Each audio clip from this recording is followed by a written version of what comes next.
बिस्मिल्लाहिर्रहमानिर्रहीम अल्हम्दुलिल्लाह नहमदुहु व नस्तईनुहु व नस्तगफिरुहु व नु'मिनु बिही व नतवक्कलु अलैहि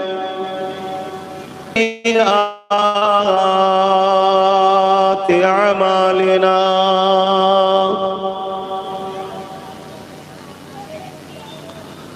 मन यहदिहिल्लाहु फला मुदिल्ल लहु व मन युद्लिलहु फला हादिय लहु व नशहदु अन ला इलाहा इल्लल्लाहु वहदहु ला शरीका लहु व नशहदु अन्ना सय्यदना व हबीबना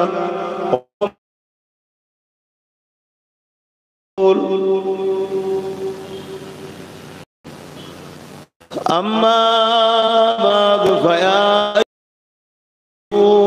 रहिमकुमुल्लाह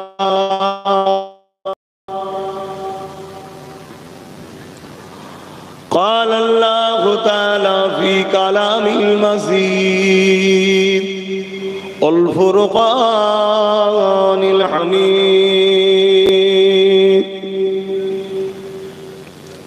इन्नल्लाहा व मलाइकतहु युसल्लूना अलन नबिय्य या अय्युहल्लज़ीना आमनू सल्लू अलैहि व सल्लिमू तस्लीमा अल्लाहुम्मा सल्ली अला रोदे माथा गरम हो जाए या रोद লাগছে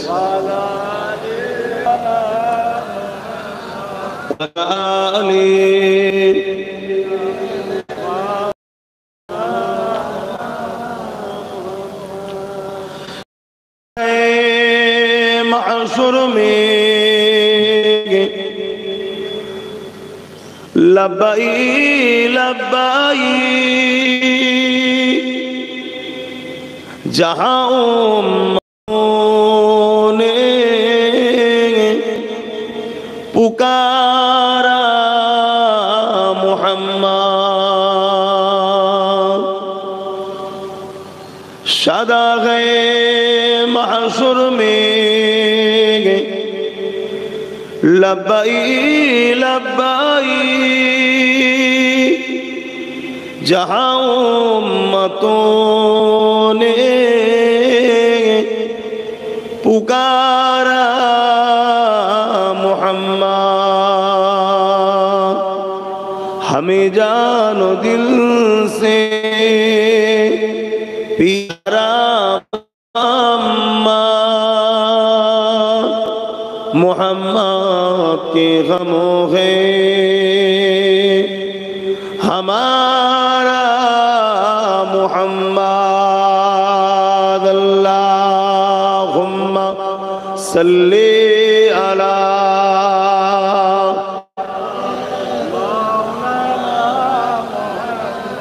তুই কোণের দিকে করতে পারছ যাবে হবে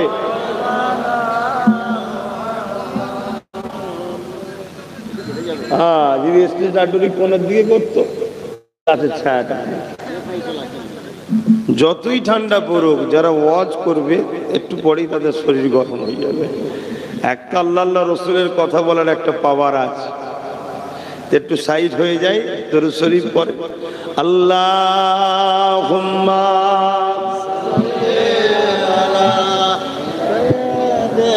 বেশি ওই স্যার ওই বেশি পিছন নেই এদিক কারাচ্ছি করতে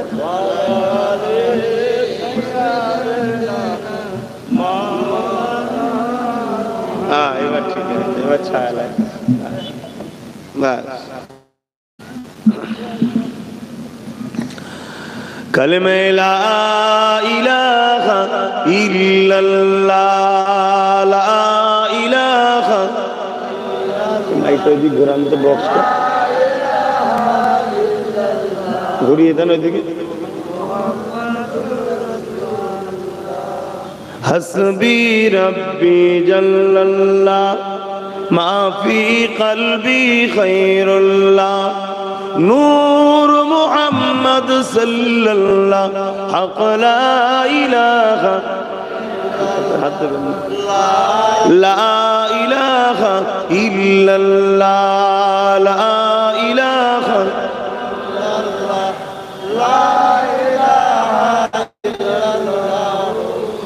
মুহাম্মাদুর রাসূলুল্লাহ, রব্বি জাল্লাল্লাহ মা ফি কলবি খায়রুল্লাহ, নূর মুহাম্মদ সাল্লাল্লাহ হক লা ইলাহা ইল্লাল্লাহ, লা ইলাহা মুহাম্মাদুর রাসূলুল্লাহ সাল্লাল্লাহু আলাইহি ওয়াসাল্লাম। বসে আমরা কলমা পড়ছি, এটা কি বেকার যাচ্ছে নাকি? রোজ তো হয় না, কখনো একটা মাহফিল হলে সেই মাহফিলের বাহানায় হয়। সেসব মানুষ আর কই যারা ইলমে মারিফাতের শিক্ষার জন্য আল্লাহর ওলিদের দরবারে বায়াত হতো। হ্যাঁ, আপনাদের মুরব্বীদের মধ্যে অনেকে আছে এখনো তাসাউফের লাইনে আছে, তারা বাদ ফজর বাদ মাগরিব কালেমা সবকে জিকির করে, কিন্তু আমাদের যুব সমাজ আমরা করি না। অথচ কখনো কেউ যদি একবার বলে লা ইলাহা ইল্লাল্লাহু মুহাম্মাদুর রাসূলুল্লাহ সাল্লাল্লাহু আলাইহি সাল্লাম, আল্লাহ পাক ওই বান্দা বা বান্দির জন্য তো পাখি তৈরি করে। জোরে বলুন সুবহানাল্লাহ। একটা লা ইলাহা ইল্লাল্লাহ বলার জন্য আর একটা মুহাম্মদ রাসূলুল্লাহ বলার জন্য। এই দুটো পাখি উড়ে উড়ে গিয়ে আল্লাহ পাকের আরশে আজিমের উপরে গিয়ে বসে, বসে তারা তাদের ভাষায় ডাকতে থাকে। আল্লাহ পাকের আরশে আজিমের নিচে একদল ফেরেশতা আছে, তারা সর্বসময় আল্লাহর ইবাদতের সিজদায় পড়ে আছে। তাদের এই ডাকাডাকিতে ফেরেশতারা তখন বলবে, আল্লাহর মাখলুক তোমরা ডাকা বন্ধ করো, আমাদের ইবাদতের অসুবিধা হচ্ছে। তখন এই পাখিরা বলবে, ততক্ষণ পর্যন্ত ডাকা বন্ধ করব না যতক্ষণ পর্যন্ত না কালেমা পড়নে ওয়ালাদের জীবনের গুনাহ আল্লাহ মাফ করে। জোরে বলুন সুবহানাল্লাহ। আরো জোরে বলবেন না সুবহানাল্লাহ। এটা কি বেকার? আমাদের কাছে আসলে আপনাদের বেকার যাই না। যদি কবর খুঁড়িয়ে দেখানো জায়েজ থাকতো, আমার বাপ দাউদের সঙ্গে যারা উঠা বসা করেছে খুঁড়িয়ে দেখিয়ে দিতাম, তাদের লাশ তো অনেক দূরের কথা, কাফনটাও টাটকা আছে। তোমার দাদাদেরই। বলুন সুবহানাল্লাহ, বলো ইনশাআল্লাহ। আমি গল্প বলছি না, অনেক জায়গায় প্রমাণও পাওয়া যাচ্ছে, অনেক জায়গায় কবর ধসে গিয়ে পাওয়া যাচ্ছে। বাংলাদেশের বগুড়াতে গিয়েছিলাম, বগুড়ায় একজন দাদা হুজুরের খলিফা আছে, খলিফার ঘরে রান্না করতো মহিলাটা। গরিব মানুষ, অনেকে বাড়ি বাড়ি কাজ করে, তা রান্না করে দিতেন। বয়স্ক মহিলা, আল্লাহর হুকুম হয়েছে ইন্তেকাল হয়ে গেছে। হয়ে যাবার পর দাফন কাফন হয়ে গেছে। 30 বছর পর নদীর পাড় ভাঙতে ভাঙতে ওই মাজারটা, কবরটা ভেঙে গেছে, ধসে গেছে। লাশ তো আল্লাহ করে টাটকা আছে, কাপড়ের কাফনটাও তখনও টাটকা রয়েছে। জোরে বলুন সুবহানাল্লাহ। তাহলে ভাবো, দেখো বিশ্বাসে মিলাই বস্তু, তর্কে বহুদূর। তর্ক তো ইবলিস করেছিল আল্লাহ এক নয়, একের অধিক। আর আমরা বিনা দলিলে মানি আল্লাহ এক। কোন দলিলের দরকার আছে? বিনা দলিলে মানি মালিক একজন। যার দলিল আছে সেটা মানা তো স্বাভাবিক ব্যাপার। প্রেম তো তখন যখন অত প্রমাণ টমানের প্রয়োজন নেই। আল্লাহ আল্লাহ, কথা বুঝলেন? আমরা সেই গায়েবের উপরে বিশ্বাসী মানুষ, আমরা অদৃশ্যের উপরে বিশ্বাসী মানুষ আমরা। তাই কলেমা পড়লে ফজিলত এত। আল্লাহর ফেরেশতারা তখন দোয়া করে, যারা কলেমা পড়ে আল্লাহ তাদের জীবনের গুনাহ মাফ করে দেয়। জোরে বলুন সুবহানাল্লাহ। আমরা তো সবসময় পড়তে পারি না, একটা বাহানায় পেয়েছি একটু পড়াচ্ছি, বিরক্ত হচ্ছেন, একটু জবান ছেড়ে ছেড়ে পড়েন। যুবক ছেলে বেশিরভাগ একটু জবান ছেড়ে ছেড়ে পড়ে। কালেমে লা ইলাহা ইল্লাল্লাহ, লা ইলাহা, লা ইলাহা ইল্লাল্লাহ। तौहीद का डंका हमें बजवा दिया कमली वाले ने, तौहीद का डंका आलम में बजवा दिया कमली वाले ने। पी पी के पियाले कौसर के लौटेंगे मजाजी भर भर के।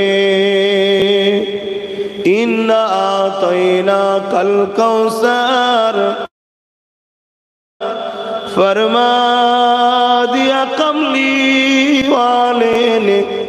दीनो मिला ईमानो मिला, पढ़ने के लिए कुरान मिला।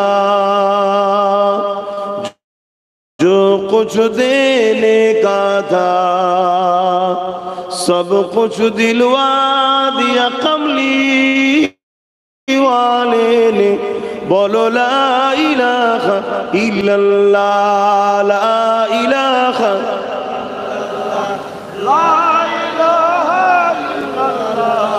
ला इलाहा इल्लल्लाह, ला इलाहा, ला इलाहा इल्लल्लाह मुहम्मदुर रसूलुल्लाह। अल्लाहुम्मा सल्ली अला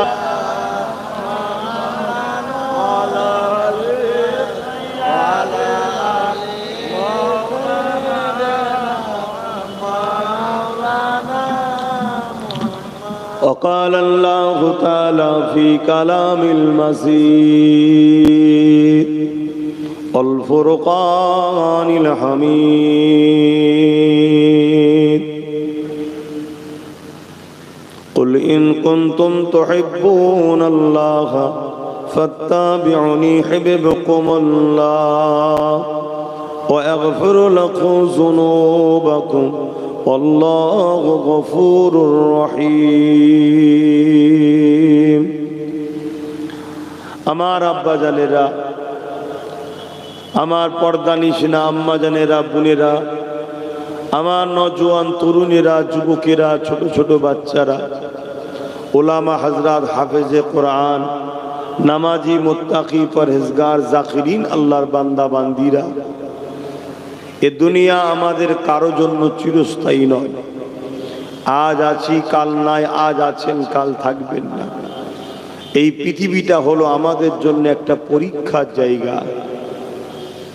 এই পৃথিবীতে হাজারো ধর্ম আছে, হাজারো মত আছে, হাজারো বিশ্বাস, হাজারো আকীদা রয়েছে। যার যেটা পছন্দ, যার যেটা মত, যার যেটা বিশ্বাস, তার কাছে তারটা। তবে প্রত্যেকেই কিন্তু নিজের বিশ্বাস, নিজের পছন্দ, নিজের ধর্মকে প্রত্যেকেই কিন্তু খুব ভালোবাসে।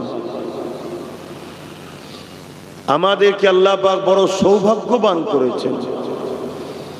আমাদের ধর্মের নাম হলো ইসলাম। আমাদের ধর্মের নাম মুসলমান নয়, আমাদের ধর্মের নাম ইসলাম। সালাম থেকে এসেছে, যার বাংলা মানে হলো শান্তি। এজন্য আল্লাহ আমাদের সৌভাগ্যবান করেছে। বললাম কোরআন মাজিদে কালামুল্লাহ শরীফে আল্লাহ নিজে বলছেন, ইন্না দীনা ইনদাল্লাহিল ইসলাম, বেশক আমি আল্লাহ, আমার মনোনীত পছন্দনীয় ধর্মের নাম হলো ইসলাম। জোরে বলুন সুবহানাল্লাহ। আল্লাহ আমাদেরকে ওই ঘরে জন্ম দিয়েছে, ওই দিনের অনুসারী করেছে যে দিনটাকে আল্লাহ নিজে পছন্দ করেন, নিজের মনোনীত। তাই শুকরিয়া আদায় করে আরো একবার বলি আলহামদুলিল্লাহ। কিন্তু দুঃখের সাথে বলতে হয়, তাম পৃথিবীর দিকে তাকিয়ে দেখছি, আমেরিকা বলেন, ব্রিটেন বলেন, ফ্রান্স বলেন, জাপান বলেন, সব জায়গাতেই যেন ইসলামের পিছনে মানুষ লেগেছে। কেউ কোরআন নিয়ে সমালোচনা, কেউ আমার আল্লাহকে নিয়ে, কেউ আমার রসুলকে নিয়ে, কেউ ইসলামকে 1500 বছর বলা, নানা রকম ভাবে ষড়যন্ত্র চালিয়ে আসছে। আজকে দুর্ভাগ্যের বিষয়, আমাদের ভালোবাসার মাতৃভূমি ভারতবর্ষও যেন নতুন করে দেখছি একের পর এক ইসলামের বিষয়ে, মসজিদ মাদ্রাসার বিষয়ে নানা রকম ভাবে মিথ্যা ষড়যন্ত্র, মিথ্যা প্রোপাগান্ডা চালিয়ে যাচ্ছে একদল মানব পশুরা। এর বিচখানে আমরা যারা ইসলামের অনুসারী দাবিদার, আমাদের মধ্যে আবার বিরাট বড় ফাটল হইয়া হাজার তার মানছি সেই দরদ, সেই ভক্তি, সেই ভালোবাসাটা ইসলামের উপরে আমাদের সেই গুরুত্ব, সেই দরদ, সেই ভালোবাসাটাও নাই। কেন? আমরা সহজে মুসলমান, আমরা ইসলামকে বড় সহজে পেয়েছি। আমরা জন্ম নিয়েই দেখেছি আপনার গ্রামে ছত্রগাছিতে মাহফিল হচ্ছে, হাজারো হাজারো মানুষ, আলে মাদ্রাসা দেখছি, মসজিদ দেখছি, দাড়ি দেখছি, টুপি দেখছি, কোরআন তেলাওয়াত দেখছি। এজন্য আমাদের ধর্মের উপরে অতটা গুরুত্ব নাই। কিন্তু ইসলাম এত সহজে আপনার ছত্রগাছিতে আসেনি। এর জন্যে লাখো মা সন্তান হারা হয়েছে, লাখো বাপ নিজের সন্তানকে কুরবানি করেছে, লাখো সন্তান এতিম হয়েছে, লাখো স্ত্রী বিধবা হয়েছে। তারপরে কিন্তু আজকে ইনসাফ ছত্রগাছিতে আছে। ইসলাম বলতে আমরা মনে করি দাড়ি, টুপি, নামাজ, রোজা, হজ, যাকাত, এগুলোই শুধু ইসলাম। অবশ্যই এগুলো ইসলাম, অস্বীকার করছি না, কিন্তু ইসলামের মূল স্রোত এগুলো নয়, তার আগে আরো কাজ ছিল। এগুলো ব্যক্তি জীবনের আমল, একটা সামাজিক জীবনের একটা বিষয় রয়েছে। ইসলাম ইনসাফের নাম, ইনসানিয়াতের নাম, মানবতার নাম, প্রেমের নাম, সাম্যের নাম, গরিবের অধিকারের নাম, ক্ষুধার্ত মানুষকে খানা দিবার নাম, অন্যায়কে মিটাবার নাম, সত্যকে জিন্দা করার নাম, মা বাপের সম্মানের নাম, বড়দের সম্মান, ছোটদের স্নেহ। ইসলাম কাউকে ধোঁকা না দিবার নাম, ইসলাম কারো সঙ্গে প্রতারণা না করার নাম, ইসলাম নিজের মাতৃভূমিকে ভালোবাসার নাম, পাশাপাশি নিজের সুন্দর জীবন গড়ার জন্য একত্ববাদ, এক আল্লাহকে বিশ্বাস রেখে তাকে সেজদা, নামাজ পড়ার নাম, রোজা রাখার নাম, মালদার হজ করার নাম, যাকাত দেওয়ার নাম, এ সবটা নিয়ে কিন্তু ইসলাম, জোরে বলুন সুবহানাল্লাহ, হতো। কন্যা কোনো জন্ম নিলে জেন্ত জেন্ত পুঁতে দেওয়া হতো।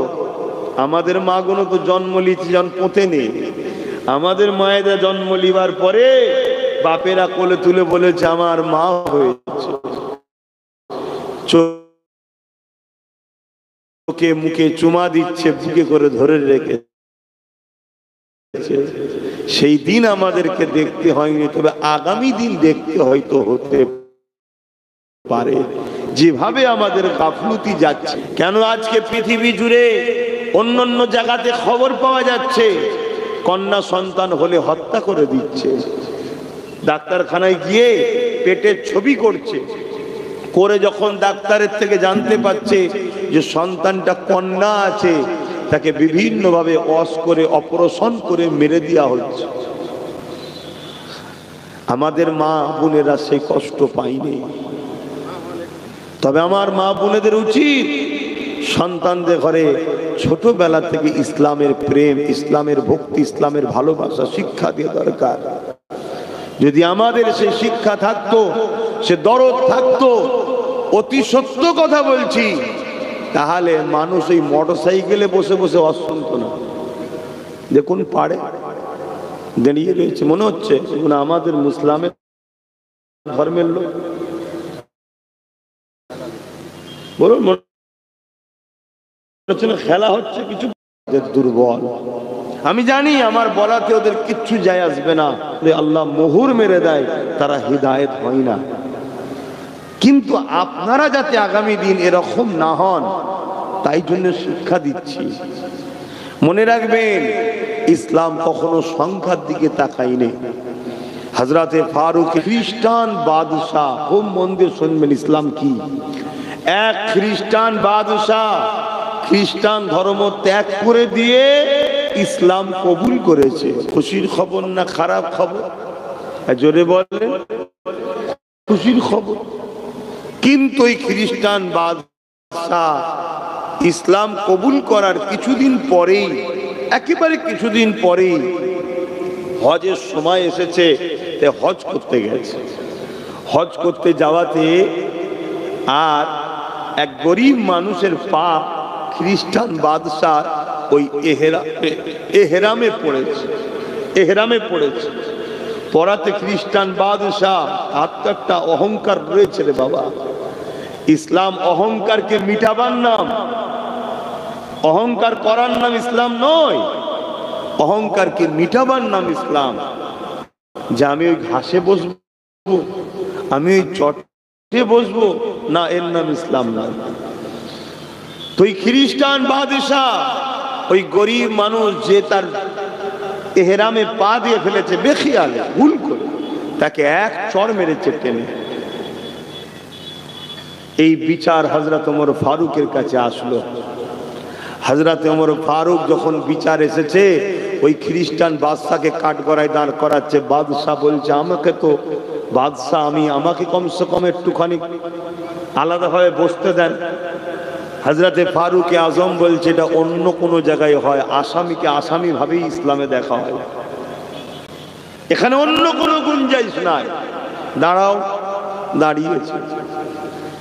আলোচনা শোনার পরে হযরত ওমর ফারুক বললেন, তুমি এই গরিবকে গালে চড় মেরেছো কেন? ও আমার এহরামে পা দিয়েছে। তুমি ইচ্ছা করে পা? সে বলছে, না হুজুর, আমার বেখিয়ালে পড়ে গেছে, বেখিয়ালে পড়ে গেছে, লেগে গেছে হুজুর। হযরতে ফারুক আজম বলছে, তুমি তা বলে তাকে চড় মারবে? ওই গরিবকে বলল, তুমি প্রতিশোধ লিও, একটা চড় মেরে প্রতিশোধ নিয়ে শোধ করে নাও। খ্রিস্টান বাদশাহ মাথা হ্যাট হয়ে গেছে, বলছে, এটা আপনি কি বিচার করছেন? বলছে, হ্যাঁ, ইনসাফের বিচার। ইসলামে রাজা দেখা হয় না, ইসলামে আমির দেখা হয় না, ইসলামে মুফতি মৌলানা পীর সাহেব দেখা হয় না। শরিয়াতের মাপকাঠিতে থাকলে সম্মানিত, আর শরিয়াত থেকে বেরিয়ে গেলে সে যেই হোক সম্মানিত আর নয়। বুঝতে পারছি তো? হযরতে ফারুক আজমকে খ্রিস্টান বাদশাহ বলছে, আমাকে কয়েকদিন সময় দেওয়া হোক। বলল, ঠিক আছে, সময় দেওয়া হবে। এই সময় দিবার নামে সে গোপনে পালিয়ে গিয়ে নতুন করে খ্রিস্টান হয়ে গেছে। মানুষের মধ্যে, সাহাবাদের এলাকার মধ্যে আলোচনা হচ্ছে, হযরত ওমর যদি বাদশার উপর একটু নরম দিল দেখাতো, তাহলে সে আজকে বেরিয়ে খ্রিস্টান হয়ে যেত না। হযরত ওমর ফারুক হুজুরের কানে খবর গেছে, মদিনার নববীর মেম্বারে এসে জালালে উঠতে নিয়ে গেছে। এই নবী অনুসারীরা শোনো, একটা কেন হাজারটা বাদশা এসে যদি বেরিয়েও যায়, নবীর নিজামকে কখনো পাল্টানো যাবে না। জোরে বলুন সুবহানাল্লাহ। এর নাম ইসলাম। নবীর আইনকে কখনো পাল্টানো যাবে না। গরিবের জন্য আলাদা, বড় লোকের জন্য আলাদা, এটা অন্য জায়গায় হয়। ইসলামে এক। কথা বুঝে আসছে না? আজকে আমরা সহজে পেয়েছি ধর্মকে, তাই গুরুত্ব নাই।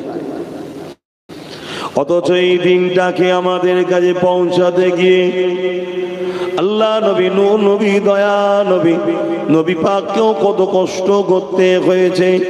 এমনও দিন গেছে আল্লাহ নবীকে পেটে পাথর বেঁধে থাকতে হয়েছে। এমনও দিন গেছে আল্লাহ নবীকে পাহাড়ে গিয়ে গাছের পাতা ফলমূল খেয়ে জীবন ধারণ করতে হয়েছে। কেন? নবী নাই কথা বলেছে, সত্য কথা বলেছে। আবু জেল, উতবা, সাইবা, আবুল আহাব আমার নবী পাকের বিরুদ্ধে লেগে গেছে। বাপেরা, নওজওয়ানেরা, এ নবী পাকের প্রেমিকেরা, দুনিয়া দুদিনের আজ আছি কাল নাই, মনে রাখবেন আল্লাহ পাক সবার কাছ থেকে হিসাবটা নেবে। ওরে আমার বান্দা বান্দি রে, আমার দিনের জন্য কি করলি বল? আমি আল্লাহ তোদেরকে দুটো হাত দিয়েছিলাম, এই হাত দিয়ে তোরা নানা রকম নিজের উপকারে কাজ নিয়েছিস। আমার দিনের জন্য কি করেছে বল? ওরে আমার বান্দা বান্দি রে, আমি আল্লাহ তোদেরকে দুটো পা দিয়েছিলাম, এই পা দিয়ে তোরা নিজের ফায়দার জন্য অনেক কাজ নিয়েছিস। আমার দিনের জন্য এই পা দিয়ে তোরা কি করেছিস বল? ওরে আমার বান্দা বান্দা, সুস্বাস্থ্য দিয়েছিলাম, কি করেছিস আজকে তোরা জবাবটা দে। আলেমরা মিথ্যা কথা বলছে না, জবাব আমাকেও দিতে হবে, আমাদেরকে দিতে হবে। আল্লাহ কাউকে ছাড়বে না। এই নওজওয়ানেরা, আমার নবী পাকের প্রেমিকেরা, তাই তো বুঝাতে বারবার চাই, ইসলামকে মহব্বত করেন, ভালোবাসেন, প্যার করেন, নিজের ধর্মের উপরে ভক্তি মহব্বত রাখেন, নবী পাকের দেখানো রাস্তাতে জীবন করার চেষ্টা করে। দুনিয়া তো সম্মানিত হবেন, আখিরাত নাজাতটা পেয়ে যাবেন। ইসলাম যেখানে নাই ওখানে মা বেটার মধ্যে কোনো ভালোবাসা সম্মান নাই। ইসলাম যেখানে নাই ওখানে স্বামী স্ত্রীর মধ্যে প্রেম নাই, ধোঁকাবাজি থাকে। ইসলাম যেখানে নাই ওখানে গরিবের কোনো সম্মানও থাকে না। ইসলাম যেখানে নাই ওখানে পূজা কোনো মানুষের মতো করে বাঁচতে পারেন না। ইসলাম আমি একমাত্র সমাধান, তোমাকে আমাকে দুনিয়া আখিরাতে নাজাত দিতে পারে। কিন্তু আমরা তো নামে ইসলাম মানি, সবাই ইসলাম মানি বলি, শুধু মুখ দিয়ে বলে দিবার নাম তো মানা নয়, ওটাকে তো বাস্তবে দেখাতে হবে।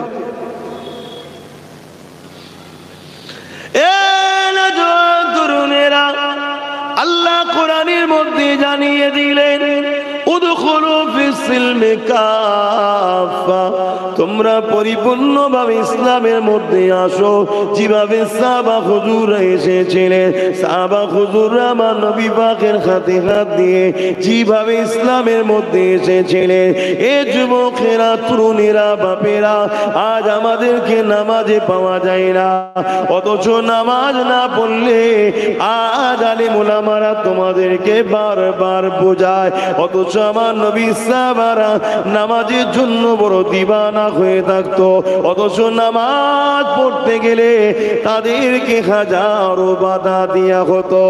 আজ তোমাকে বারবার ডাকা হচ্ছে, তুমি বুঝতে পারছো না, কাল তুমি মসজিদে যাওয়ার স্বপ্ন দেখবে, মসজিদই খুঁজে পাবে না।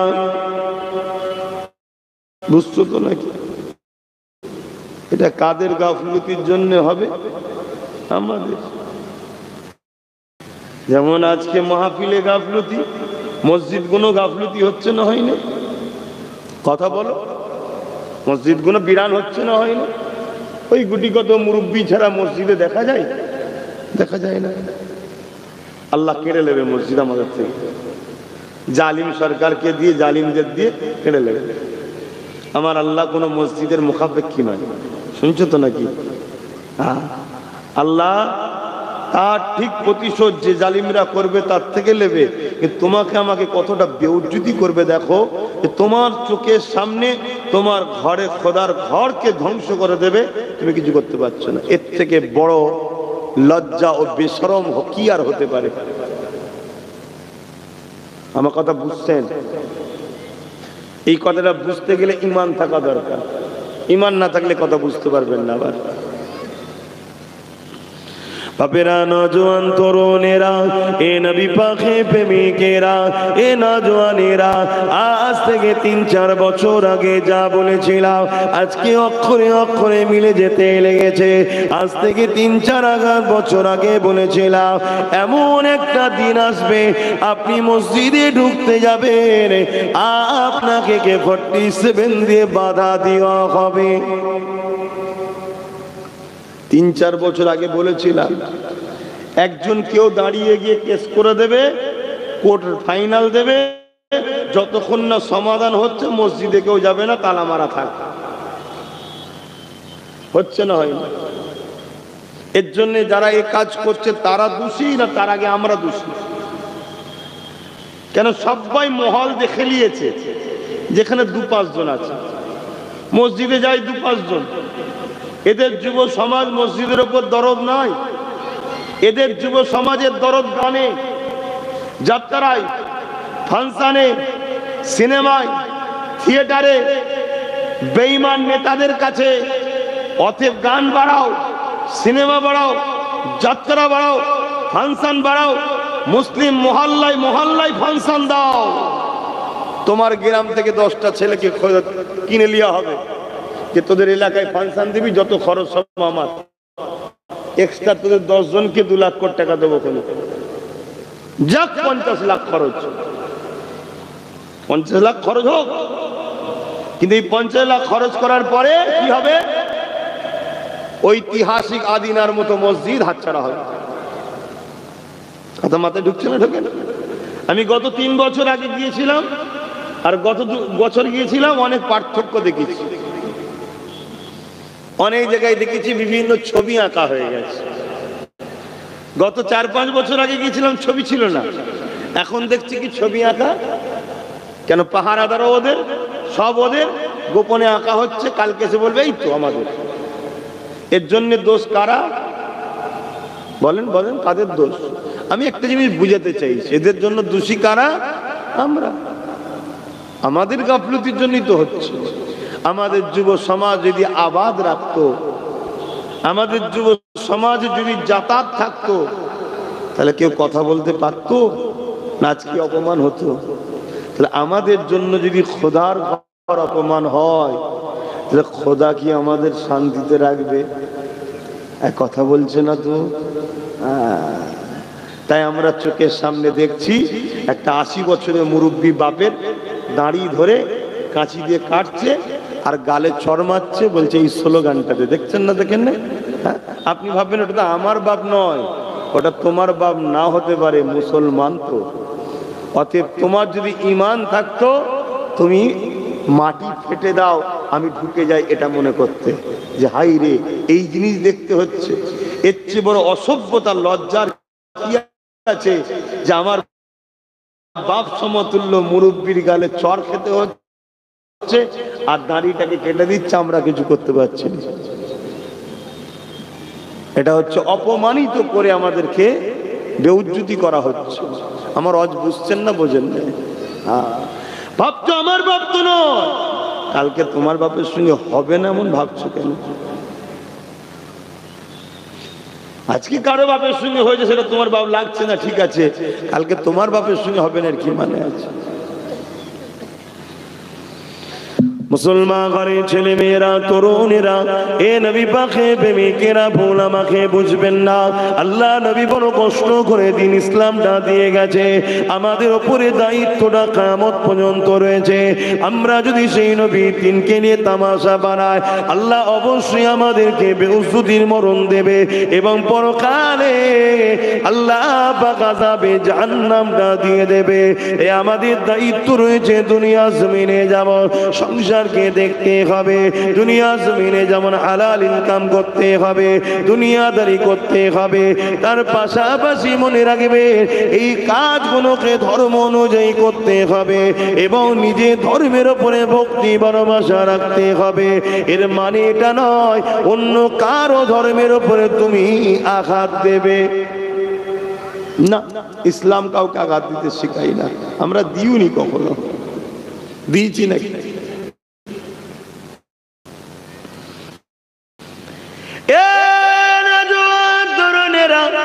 অথচ আমরা যুগ যুগ ধরে দেখে আসছি ইসলামের উপরে, কোরআনের উপরে, রসুলের উপরে, আল্লাহ রাব্বুল আলামিনের বিষয়ে নানা রকম পরিচিকর কথা একদল মানুষরা, মানবরূপী পশুরা যুগে যুগে বলে আসতে লেগেছে।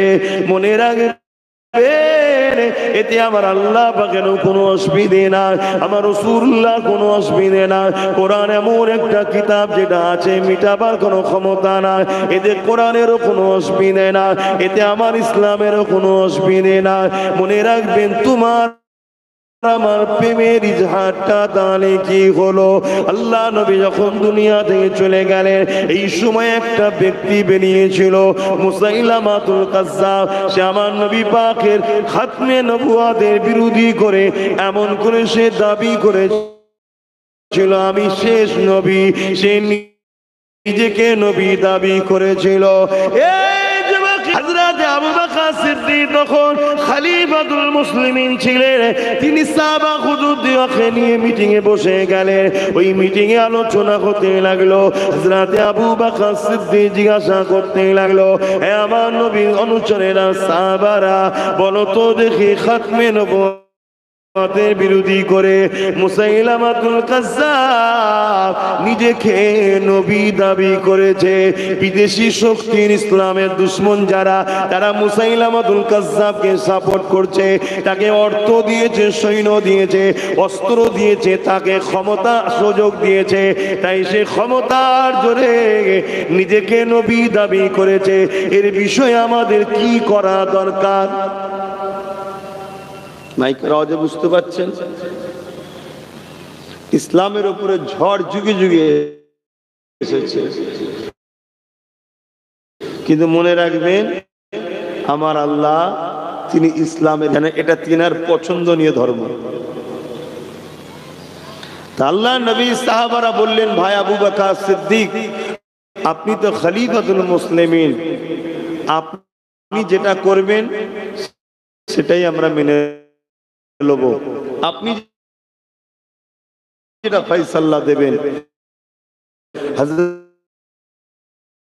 হযরত আবু বকর সিদ্দিক বলেছিলেন, আমি জানি পৃথিবীর জালিমরা যদি আমার রাসূলুল্লাহর বিরুদ্ধে কোনো সমালোচনা করে, মিথ্যা নবী দাবি করে, এতে আমার নবীর খাতমে নবুয়াতের কিছু যায় আসে না। কেন? আল্লাহ তো বলেছেন ওয়ালা আখির রাসূলুল্লাহ ওয়া খাতামান নবী।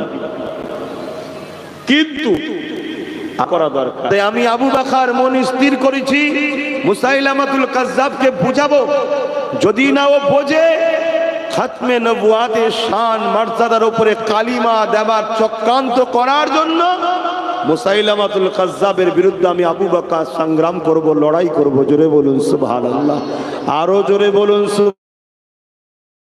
সুবহানাল্লাহ। আজকের দিনেও যদি কোন মানবরূপী পশু সে পৃথিবীর যে কোনো দেশেই কোনো অসুবিধা হবে? কথা বলেন। ঠিক তেমনই মুসলিম ঘরের ছেলে দাবি করে আমরা যদি নবীর থেকে দূরে সরে যায়, আমার নবীর কোনো অসুবিধা হবে? কিচ্ছু হবে না। আল্লাহ পাক যখন আমার নবী পাককে মেনে নিয়েছেন, নবী পাকের শান মর্যাদা যখন আল্লাহ পাক বাড়িয়ে দিয়েছে, এখানে দুনিয়া কি করতে চাইছে, দুনিয়া কি বলতে চাইছে, ওটা বড় বিষয় নয়।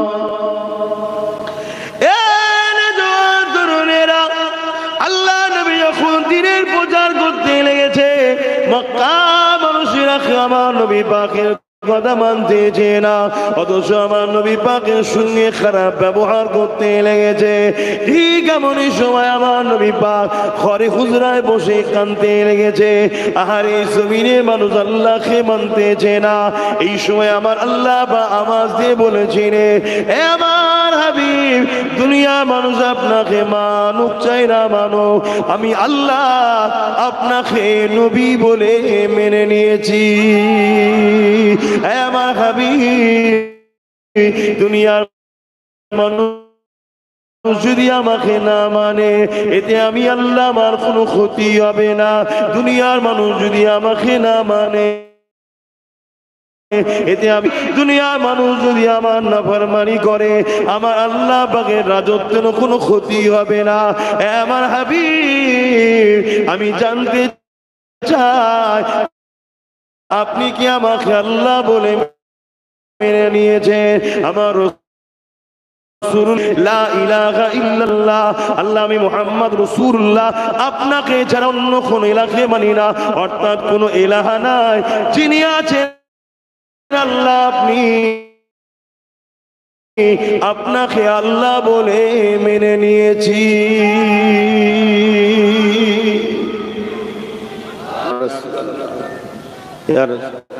আল্লাহকে নবী মেনে নিয়েছে, নবীকে আল্লাহ মেনে নিয়েছে, আমাদের আর প্রয়োজন আছে কারো?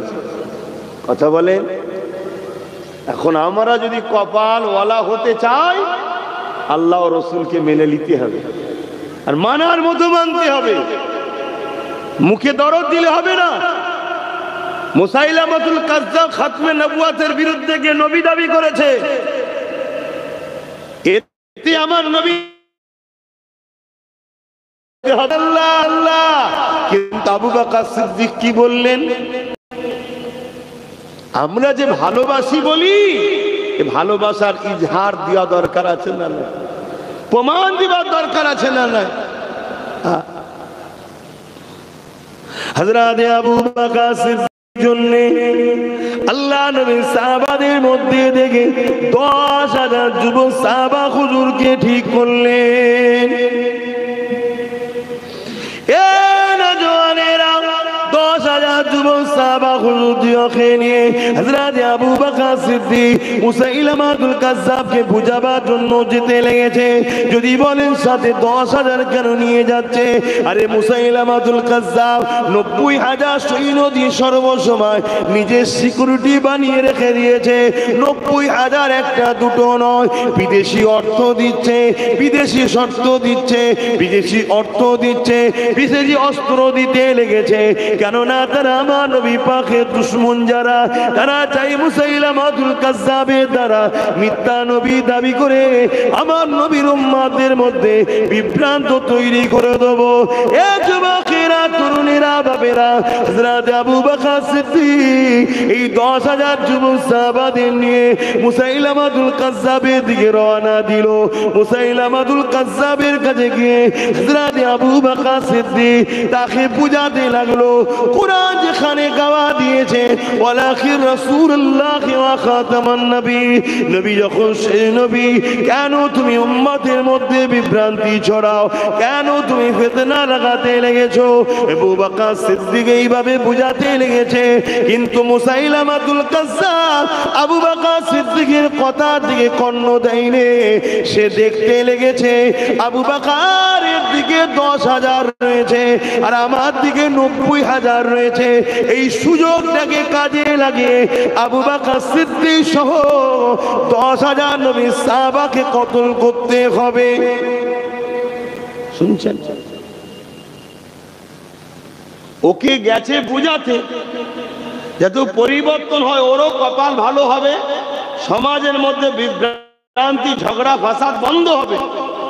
কেন মিথ্যুক, কাজ্জাব। আর ও মনে মনে ভাবছে আবু বকর সিদ্দিকের তো 10,000 আর আমার 90,000। এই সুযোগকে হাতছাড়া করলে হবে না। যেমন আজকে অনেকে ভাবছে এই সুযোগ দেশের মাথায় আমি, রাজ্যগুলোর মাথায় আমাদের, সব জায়গায় আমরা, এই সুযোগে মুসলমানদের মসজিদ মাদ্রাসা সব কেড়ে লাও। ভাবছে না? ভাবে না? হায় হায় হ্যাঁ, চেষ্টা করলে আমাদের গাফলতির জন্য হাজারো লক্ষ কোটি মুসলিম মা বা ভাই বোন বাচ্চাদের খুনে হয়তো জমিন লাল হয়ে যাবে। আমরা অন্যায় করেছি, তার ঋণ শোধ করতে হবে। কিন্তু কেউ যদি মনে করে এই সুযোগে ইসলামকে মিটিয়ে দেব, মসজিদ মিটিয়ে দেব, কোরআন মিটিয়ে দেব, গরিবে নওয়াজের মাজারকে ভেঙে দেব, তাহলে তাদের বিষয় জানিয়ে দিই, মনে রেখে দিই আমার আল্লাহ তিনি যিনি পৃথিবীর রাজা নমরুদকে একটা খোঁড়া মশা যেই মিটিয়ে দিয়েছে। জোরে বলুন সুবহানাল্লাহ, আরো জোরে বলুন সুবহানাল্লাহ। যদি কারো এ নেশা জাগে, ক্ষমতার আসনে বসে এ নেশা যদি জাগে, এই সুযোগে সব জায়গায় আমাদের লোক যা খুশি বিল পাস করে নেব, যা খুশি কোর্ট থেকে আইন বার করে নেব, যা খুশি কোর্ট থেকে রায় বার করে নেব, সব আমাদের গরিবের নওয়াজের মাজারটাকেও তুলে দেব। শুনে রেখো জালিমেরা, ওটা অন্য কেউ নয়, ওটা শেরে খোদা আলীর বেটা। ওসনার সঙ্গে পাল্লা দিতে গেলে দুনিয়ায় থাকার বেশি দিন হবে না, এটাও শুনে রেখে দিও। কথা মাথায় ঢুকছে না? ঢোকে না কেন? ইতিহাসের পাতা প্রমাণ দিচ্ছে যুগে যুগে এই জালিমরা সংখ্যা কম দেখি আর দুর্বল দেখে ঝামেলা করতে গেছে। তো ভাবছে আবু বকর সিদ্দিকের তো 10,000, আমার 90,000, এই সুযোগে কাজে লাগাই। যেমন বদরের জমিনে আবু জেহেলকে কিন্তু বুঝিয়েছিল, তুমি কেন মদিনার উপরে হামলা করতে এসেছো? মক্কা থেকে তোমরা আমাদের উপর জুলুম করলে আমরা তো হিজরত করে চলে এসেছি। তুমি মক্কায় আছো, মক্কা শাসন করছো, মক্কালে থাকো, কেন মদিনার মানুষের উপর জুলুম করতে আসছো? কিন্তু আবু জেহেল দেখছে মোহাম্মদের দিকে 313, আমার দিকে 1000-এর উপরে। ওর হাতে মোহাম্মদ রসুলের হাতে তরোয়ার নাই, সাহাবাগণের হাতে 313-র হাতে তরোয়ার নাই, আর আমাদের হাতে তীর বল্লম তরোয়ার রয়েছে। এই সুযোগে পুরো গুড়া সমেত মিটিয়ে দেবো। এই যে নেশা, ক্ষমতার নেশা, মনে রেখে দিও আমার কওমের যুবক, আমার আল্লাহ আগাছা দ্বারা কিছু করে না, সলিটের দ্বারাই করে, সলিটের দ্বারাই করে। আমি আবার বলছি, যত লড়াই হোক না কেন বিজয় ইসলামেরই হয়েছে, হচ্ছে, হবে। জোরে বলুন সুবহানাল্লাহ।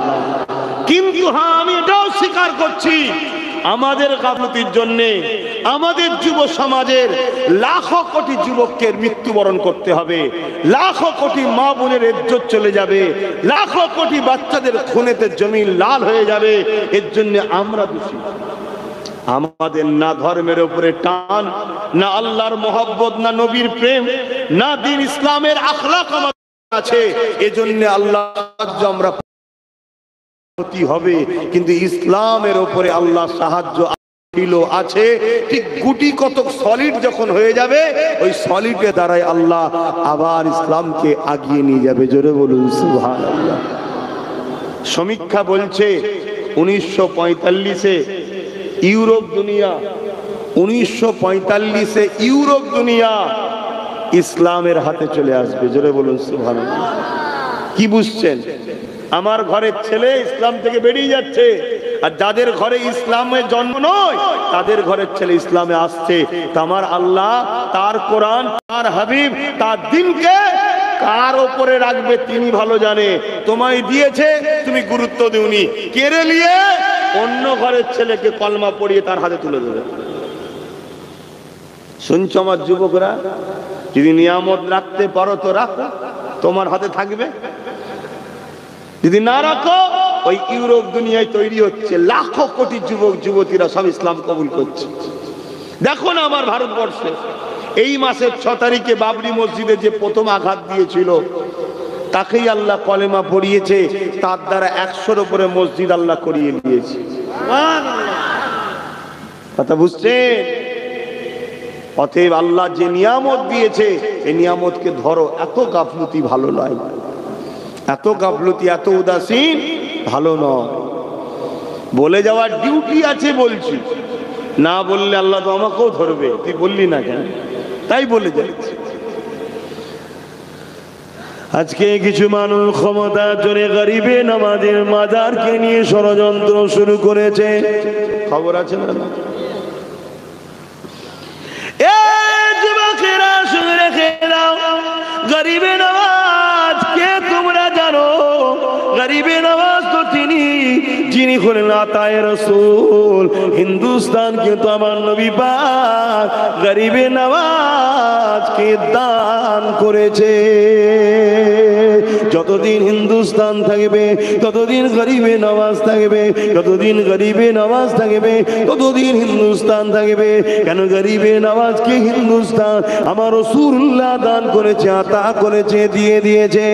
এ যুবকেরা, তরুণেরা, বাপেরা, গরিবে নামাজ যখন হিন্দুস্তানে আসলে অনেক বড় কথা সংক্ষেপে দুই একটা বলি।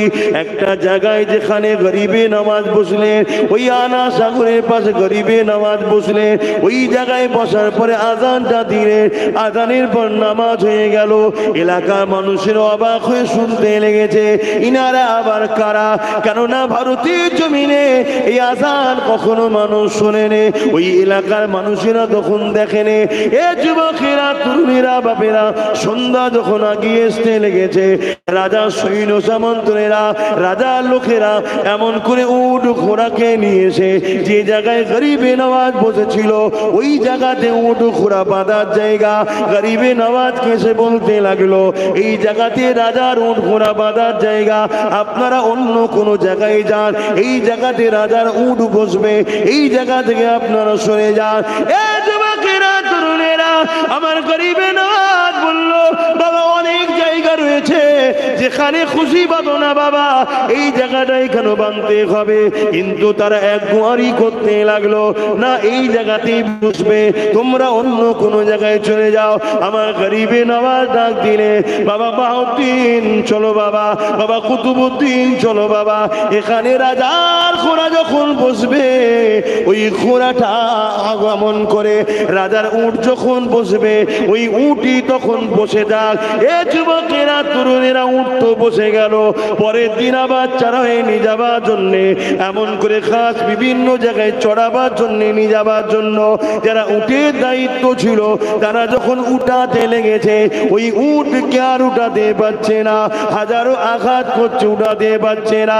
রাজা পৃথ্বীরাজের কাছে খবর চলে গেল। পৃথ্বীরাজের কাছে সব ব্যাপারটা যখন খুলে বলল, পৃথ্বীরাজ বুঝতে পেরে গেল।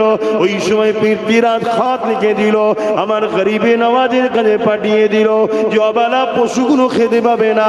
গরিবে নওয়াজ বলেছিলেন, ইসলাম কখনো কাউকে কষ্ট দেয় না, তিনার হুকুমে বসে রয়েছে ওই উটেদের কাছে গিয়ে বলো তিনার হুকুমে উঠে যা, উঠতে লাগবে। বলার সাথে সাথে ওই উট কোনো উঠতে শুরু করে দেয়।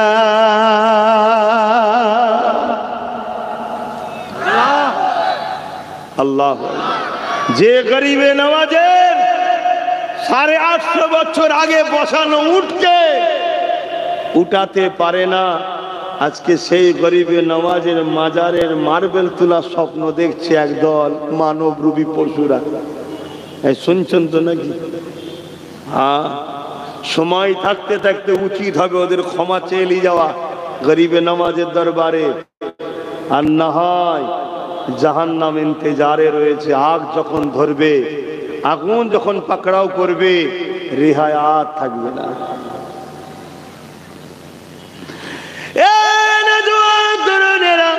অনেক বড় কথা, গরিবে নওয়াজের উপরে পৃথ্বীরাজ চৌহানের রাগ বেড়ে গেল। কি করে গরিবে নওয়াজকে দাঁড়াতে লাগবে?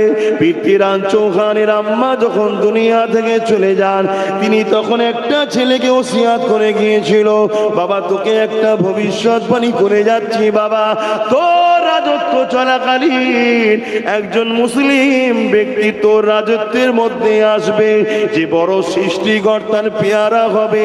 বাবারে তার পিছনে লাগতে যাবি না, সে নাই সত্যের কথা বলতে আসবে, সে তোর রাজত্ব দখল করতে আসবে না, তাই তার পিছনে তুই লাগবি না। এ যুবকেরা, তরুণেরা, খাজা গরিবে নওয়াজের খবরটা পেয়ে পৃথ্বীরাজ রাজা তখন মায়ের ওই লিখাটাকে খুললো।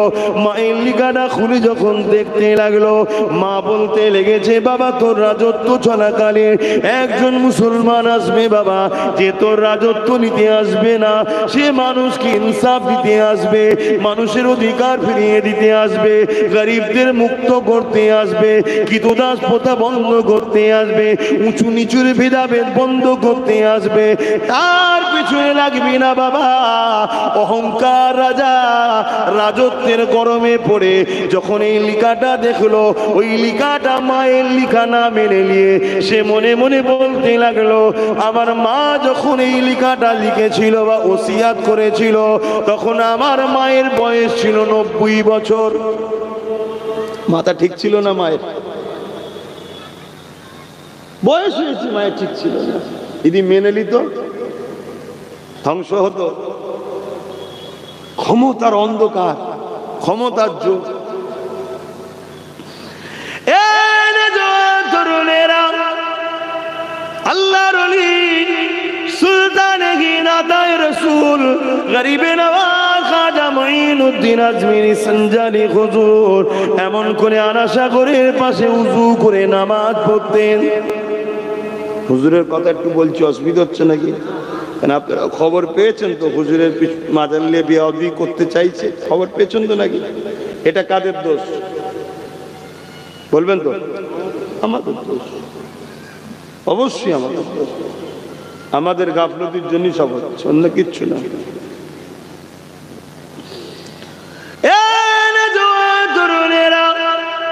আল্লাহর ওলি সুলতানে গরিবে নওয়াজ খাজা মুঈনুদ্দিন আজমিরি সঞ্জানি রাহমাতুল্লাহ আলাইহি আনাসাগরে উযু করতেন। ওই আনাসাগরটা ছিল রাজার জন্য স্পেশাল। ওই জায়গাতে মুসলমান উযু করে নামাজ পড়ে, খাওয়া দাওয়া করে, পানি খরচ করে। এই খবরটা যখন পৌঁছে যায়, এমন করে গরিবে নওয়াজের কাছে সৈন্য পাঠিয়ে দেওয়া হয়, তেনাদের ঘরে আনাসাগরের পানি ব্যবহার করতে নিষেধ করা হয়। এ যুবকেরা, তরুণীরা, বাপেরা, এই গরিবে নওয়াজ হযরত কুতুবউদ্দিন বখতিয়ার কাকি রাহমাতুল্লাহ আলাইহিকে বললে, বাবা কুতুবউদ্দিন রে, যাও বাবা, 1 লোটা পানি তুলে নিয়ে আসো, না জানি আর হয়তো পানি ব্যবহার করতে দেবে না বাবা। 1 লোটা পানি তুলে নিয়ে আসো বাবা। আমার গরিবে নওয়াজের হুকুম শুনে যখনই তিনা খলিফা মুরিদ যখন পানিটা উঠাতে লাগলো, ওই সময় দেখা যায় সমস্ত পানি ওই লুটার মধ্যে চলে আসে। আরো করে বলুন সুবহান।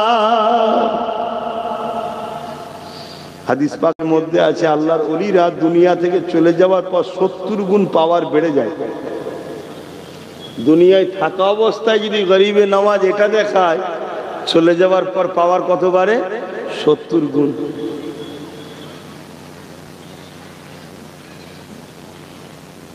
রাজার কাছে খবর চলে গেছে, পানি নাই। তখন কি এত উন্নত ছিল নাকি? গলায় গামছা দিয়ে, নাক ঘিসড়ি দিয়ে ক্ষমা চাইছে গরিবে নওয়াজের কাছে গিয়ে, যে বাবা আমার ভুল হয়ে গেছে। হুজুর হুকুম করলেন মুরিদকে, যাও বাবা পানিটা ঢেলে দাও। আবার আনাসাগর কানাই কানাই হয়ে গেল। জোরে বলুন সুবহানাল্লাহ, আরো জোরে বলেন সুবহানাল্লাহ। তাহলে আমরা হাত গুটিয়ে বসে থাকি? আমার গরিবে নওয়াজ তো বিশাল বড়, কিন্তু ভালোবাসার ইজহারের দরকার আছে না? না, কথা বলে। এগুলো তো আমাদের জন্য অফার, গুনাহ মাফ করার অফার। আমরা দেখেছি আমেরিকা একটা ফিল্ম বার করেছিল, ইনোসেন্স অফ মুসলিম। ওই ফিল্মটা যে হলে প্রথম উদ্বোধন করেছিল এবং যারা করেছিল সবাইকে আল্লাহ শেষ করেছে। কিন্তু কখন শেষ করেছে?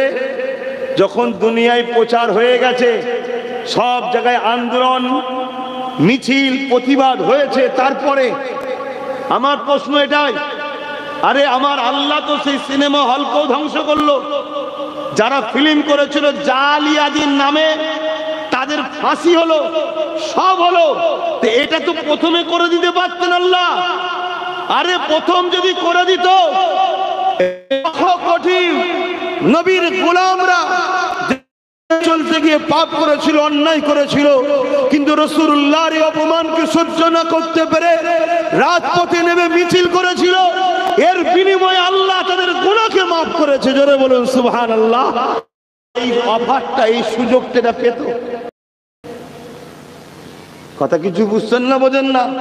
অতএব আমার মসজিদে, আমার মাদ্রাসায়, আমার কোরআনে, আমার রাসূলে, আমার গরিবে নওয়াজের উপরে যারা চক্রান্ত করছে, এ জালিমদের তো আল্লাহ মিটাবেই, ইনশাআল্লাহ 100% মিটাবে। কিন্তু আমাদের জন্য অফার চলছে। আমরা যদি ভালোবাসার ইজহার করতে পারি, যেমন আমি লড়াই করছি, আমার ঈমান, আমি দরদ দেখাচ্ছি আল্লাহর মাহবুবকে ভালোবাসা, এর বিনিময়ে আল্লাহ আমার গুনাহ মাফ করবে। এটাই হলো অফার আমাদের জন্য। জোরে বলুন সুবহানাল্লাহ। কিন্তু দুর্ভাগ্যের বিষয়, এরপরও আমার নবীর এক উম্মতের মধ্যে একটা অংশ তারা এখনো তো ঘুমিয়ে আছে। আছেন না? নাই? বাবেরা, নওজওয়ান, তরুণেরা, ও নবী পাকের উম্মত উম্মতিরা, আমার গরিবে নওয়াজ সুলতানে কে জানো, যিনি একদিক দিয়ে হযরত ইমামে হাসান হুজুরের আওলাদ, আর একদিক দিয়ে ইমামে হুসাইন হুজুরের আওলাদ, দুই দিক সম্পর্ক, অর্থাৎ মুঈনুদ্দিন আজমিরি, হাসানি ওয়াল হুসাইনি। এ যুবকেরা, তরুণেরা, আমার গরিবেরা যখন হিন্দুস্তানে আসে, আমার একদিন রাস্তা দিয়ে যেতেছে, এমন সময় দেখা যায় একদল মানুষ আগুনের উপাসনা করতে লেগেছে। আমার গরিবে নওয়াজ সেখানে পৌঁছে গেলে, সেখানে দাঁড়িয়ে গিয়ে তাদেরকে বলতে লেগেছে, বাবারা কি করতে লেগেছো? তারা বলতে লেগেছে, আমাদের আগুন খুদার উপাসনা করতে লেগেছে। কতদিন করতে লেগেছো?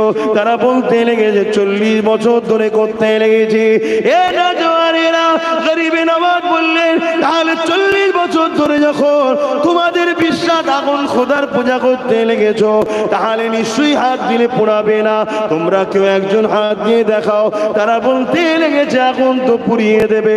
আমার গরিবে নওয়াজ বলেছিল, আগুনের পুরাবার ক্ষমতা নাই। আগুনের পুরাবার ক্ষমতা আছে? ইব্রাহিম নবীকে পুরালো না কেন? আগুনের পুরাবার ক্ষমতা নেই। সব ক্ষমতার মালিক কে? জোরে বলুন না, আল্লাহ।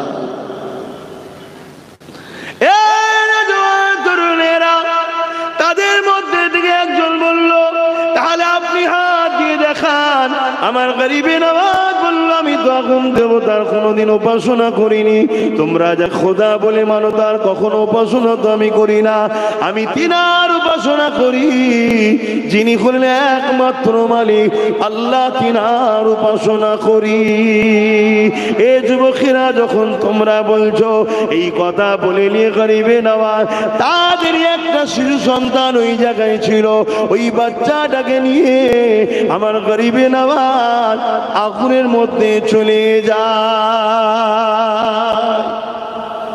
তাদেরই একটা বাচ্চা ওখানে ঘুরছিল, ওই মুজুসিদের যারা আগুন উপাসনা করে। গরিবে নওয়াজ নিয়েছে কোলে, নিয়ে আগুনে ঢুকে গেছে। চিৎকার চেঁচামেচি শুরু হয়ে গেছে যে নিজে মরল, আমাদের বাচ্চাটাকেও পুড়িয়ে দিল। লোক ভিড় জমছে। তখনকার সময় তো বাবা, এখন ফোন করলি যেমন গাড়ি চলে এসছে, ফায়ারের গাড়ি, তাও আসতে অনেক সময় লাগে, তার আগে সব পুড়ে শেষ হয়ে যায়। তখন তো এত উন্নতও ছিল না। দীর্ঘক্ষণ গরিবে নওয়াজ ভেতরে আছে, চারিদিকে মানুষের জড়ো হয়ে গেছে। কি হয়েছে সবাই জিজ্ঞেস করছে, সবাইকে বিবরণ ওই অগ্নি উপাসকরা বুঝাচ্ছে, শোনাচ্ছে।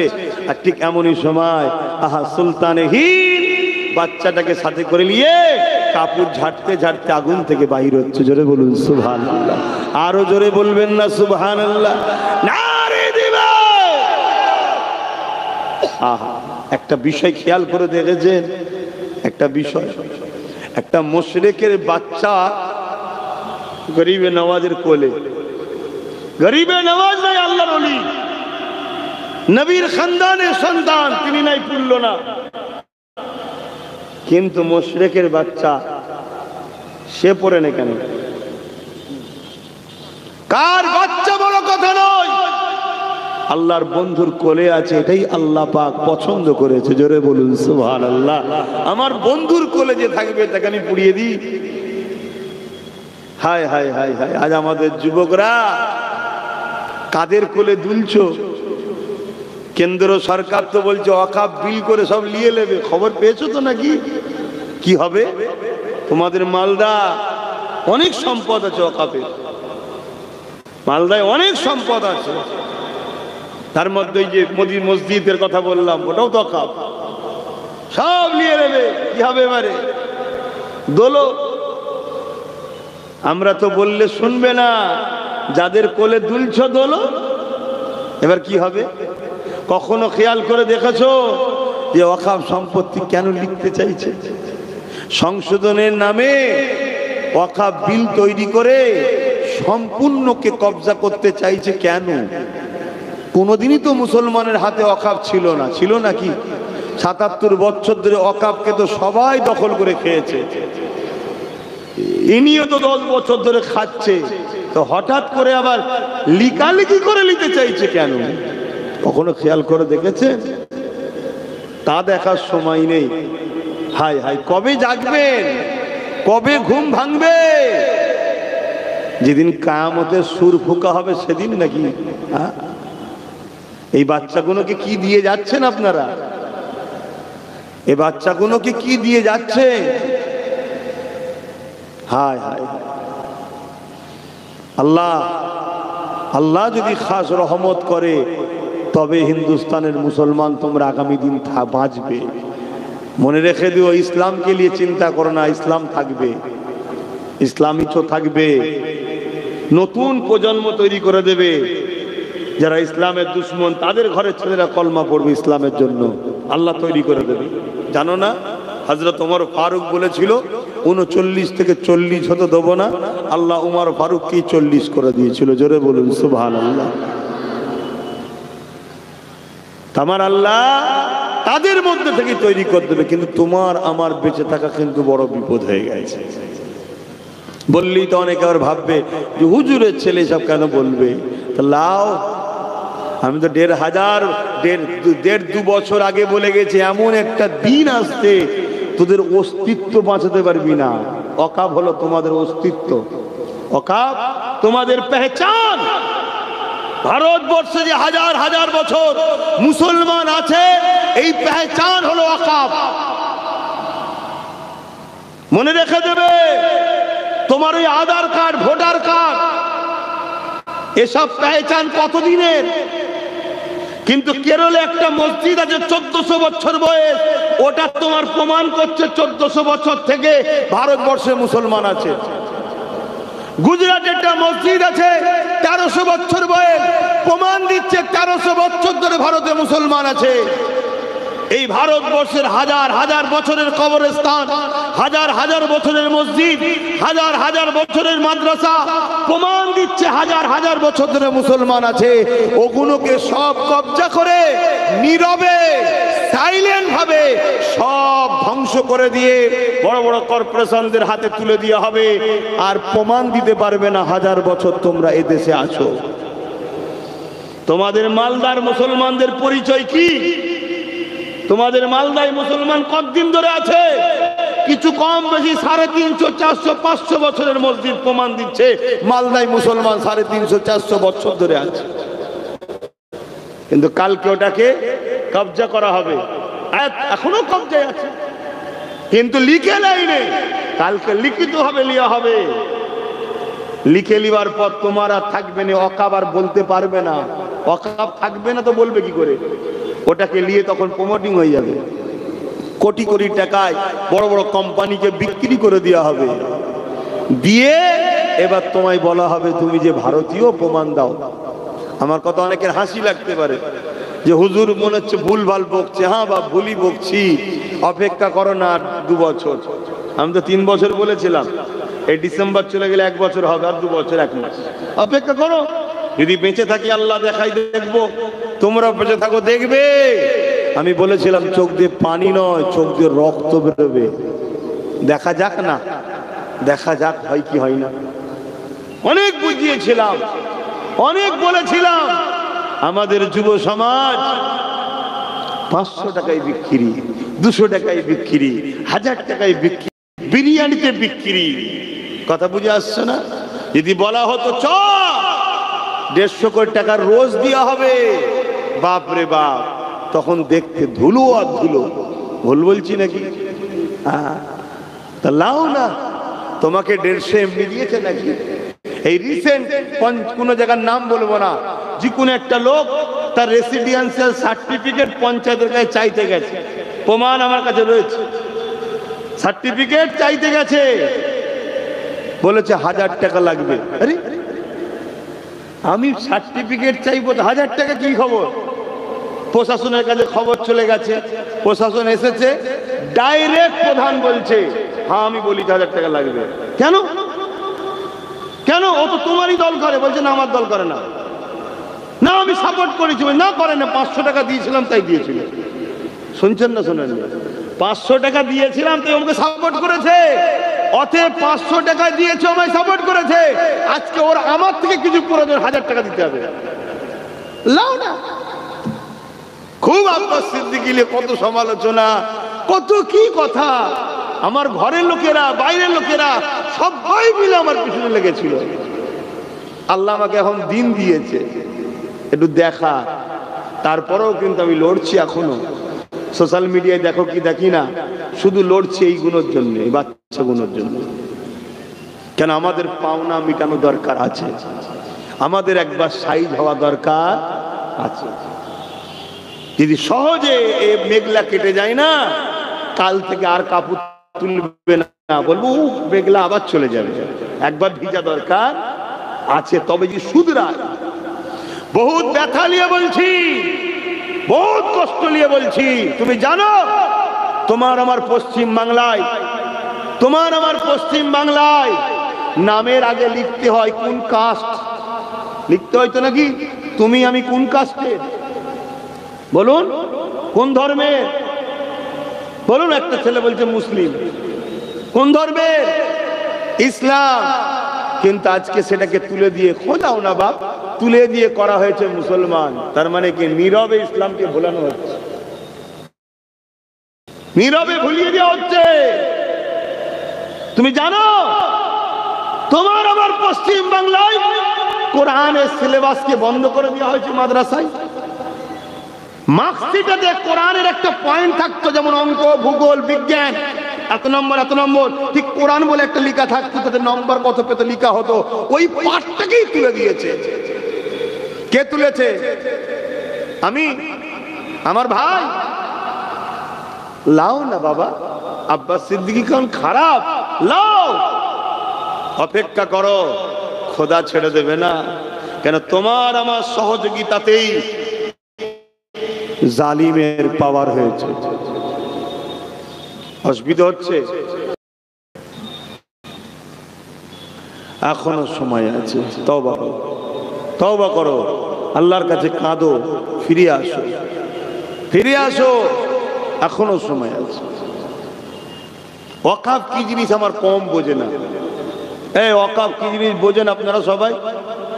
কারা কারা ওয়াকাফ সম্বন্ধে বোঝেন হাত তুলবেন, আমি জিজ্ঞেস করবো। কিন্তু কারা কারা বোঝেন যে ওয়াকাফ কি জিনিস জানি, একটু হাত তোলেন তো। দেখো কয়েকটা হাত, তাহলে বলুন, বলুন। এ সমাজকে বোকা বানানো কি অসুবিধে যাবে? আমার সময়ও নেই বলার। আপনারা সোশ্যাল মিডিয়াতে আমার প্রতিবাদগুলো দেখছেন না? পিএবিএস ইউটিউব খুঁজে দেখবেন, পিএবিএস ওতে দিচ্ছে। মামার নামে একটা পেজ আছে, অফিস চালায়, পীরজাদা এমডি আব্বাস সিদ্দিকী আল কোরাইশি। ওতে দেখবেন প্রতিবাদ সেকেন্ড খুলে খুলে বলছে ওয়াকাফ কি জিনিস। আর না 2-5 মিনিট বলবো? হ্যাঁ, ওয়াকাফ হলো ইসলামেরই একটা পার্ট। নিজের ধর্ম সম্বন্ধেই জানো না। যেমন ইসলামে নামাজ আছে, রোজা আছে, হজ আছে, দাঁড়িয়ে আছে, টুপি আছে, হালাল আছে, হারাম আছে, পাক আছে না পাক আছে, বিভিন্ন বিষয় আছে তো না। ইসলামেরই একটা পার্ট হলো ওয়াকাফ। অর্থাৎ আল্লাহর রাহে ধনীরা সম্পদকে দান করে দেয়, উৎসর্গ করে দেয়। জোরে বলুন সুবহানাল্লাহ। পৃথিবী জুড়ে এই ওয়াকাফ হয়। আমার নবী সাহাবী হযরত আবু বকর সিদ্দিক আকিলিল্লাহ করেছে, উমর ফারুকও করেছে। এভাবে যুগ ধরে চলে হাজার বছরের ধনী লোক ছিল, তারা এই মুসলিম উম্মার উন্নতির জন্য, মুসলিম উম্মার শিক্ষার জন্য, মুসলিম গরিব ছেলেদের বিয়ে শাদী শিক্ষা পড়াশোনার জন্য 27 লক্ষ বিঘের ওপরে সম্পত্তি দান করে গেছে। কত? এটা কম করে বলছি, এরা আরো বেশি আছে। এই সম্পত্তি দান করেছে কার? আল্লাহর রাহে। উদ্দেশ্য কি? এই সম্পত্তি থেকে যা ইনকাম হবে মুসলিম গরিবদের ছেলেপুলেদের শিক্ষার পিছনে খরচ হবে, শিক্ষা প্রতিষ্ঠান তৈরি করা হবে, হোস্টেল তৈরি করা হবে, এতিম বিধবা অসহায়দের পিছনে খরচ করা হবে। এই উদ্দেশ্যে আল্লাহর রাহে দান করেছে। এটা সম্পূর্ণ হলো ইসলামের একটা সম্পদ। কথা বুঝে আসছে না? এই সম্পদ দীর্ঘ ৭৭ বছর দেশ স্বাধীনতার পর থেকে, তার আগের বিষয় তো আমি জানি না, তার আগের বিষয়ে কিছু জানা যাচ্ছে কারণ?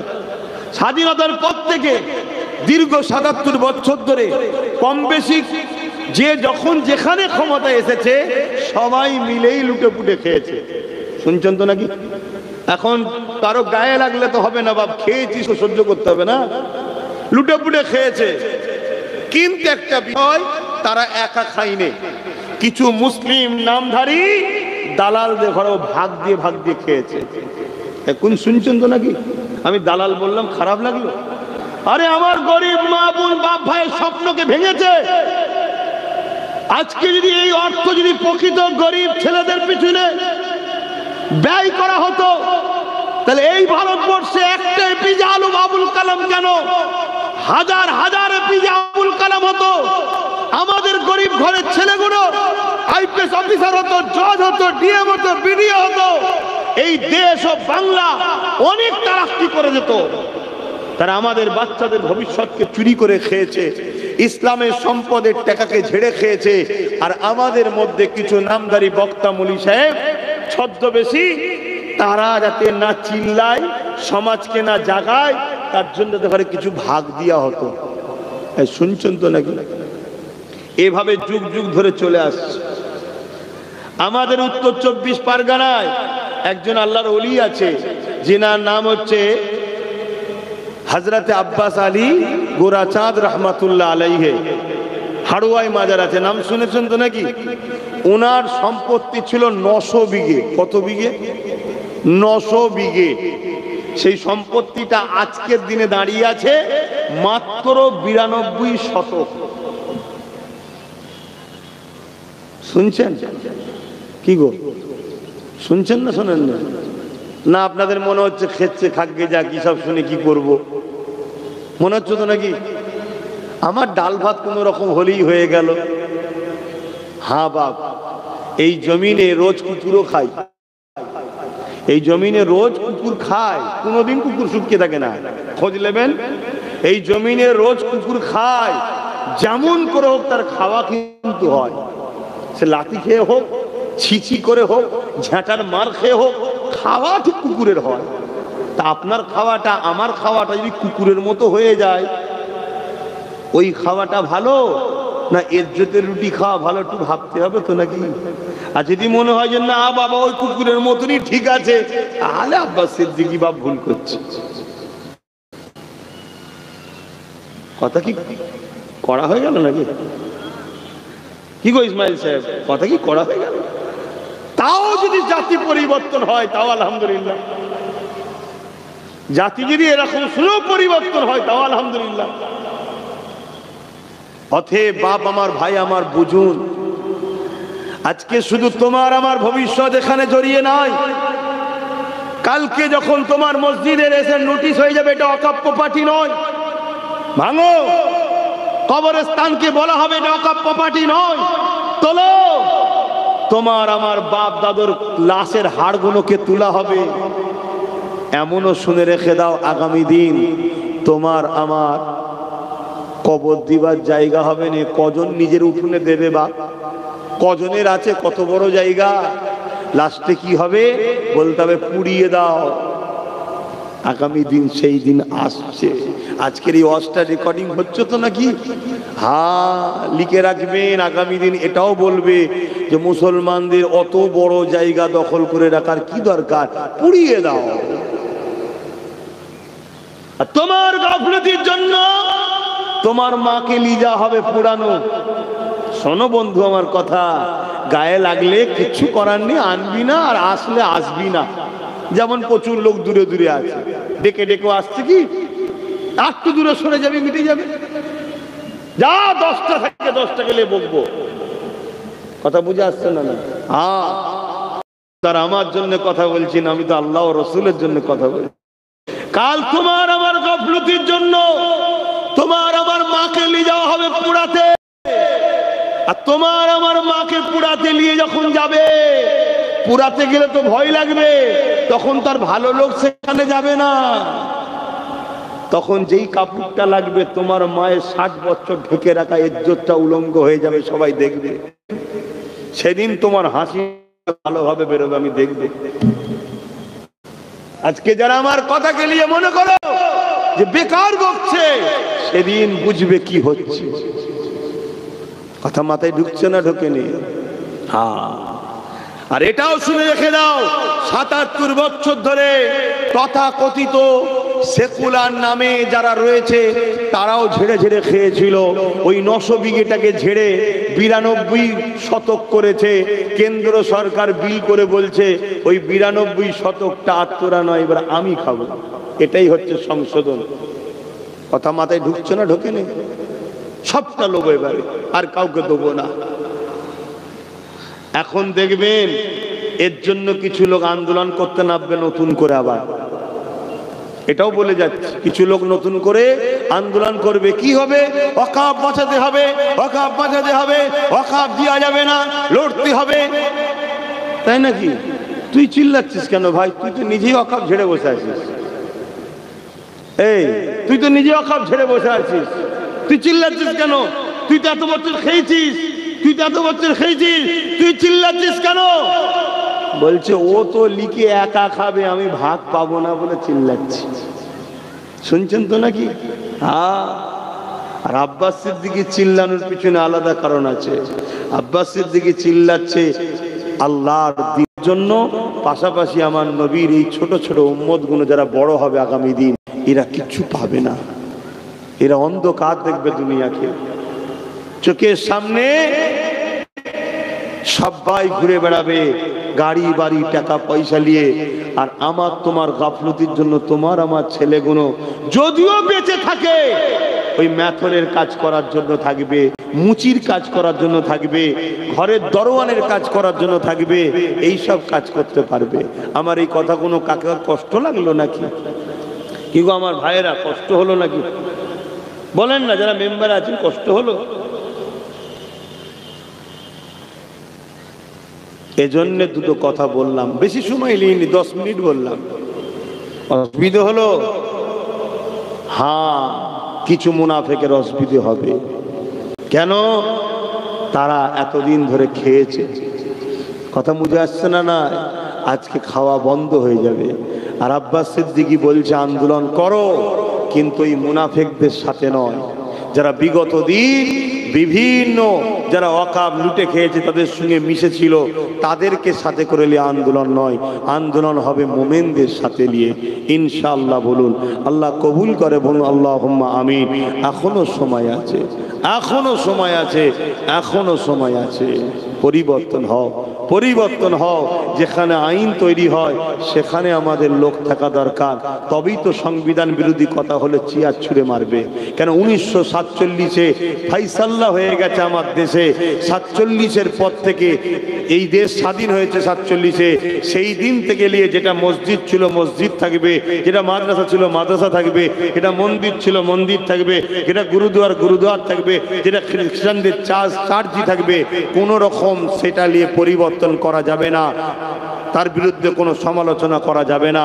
কিন্তু আজকে সেই আইনকে বুড়াগুল দেখিয়ে সেই মীমাংসাকে পোড়াগুল দেখিয়ে কেন্দ্র সরকার ক্ষমতার জোর দেখিয়ে মসজিদ, মাদ্রাসা, কবরস্থান, এমনকি আমার গরিবের নামাজের রওজার বিরুদ্ধে ষড়যন্ত্র চালাচ্ছে।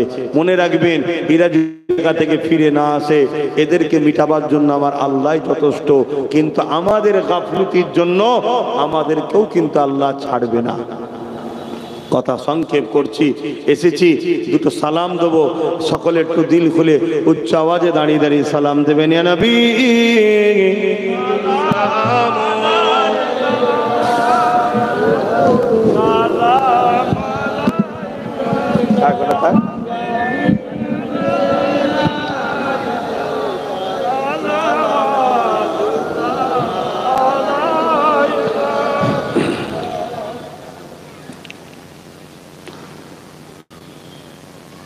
طلع البدر علينا من شنيعة الوداع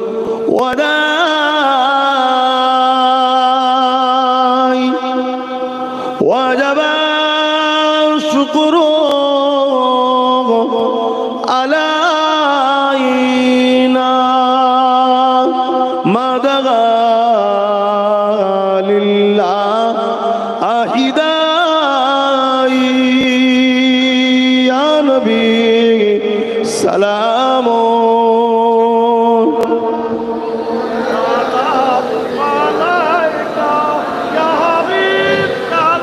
وعليكم السلام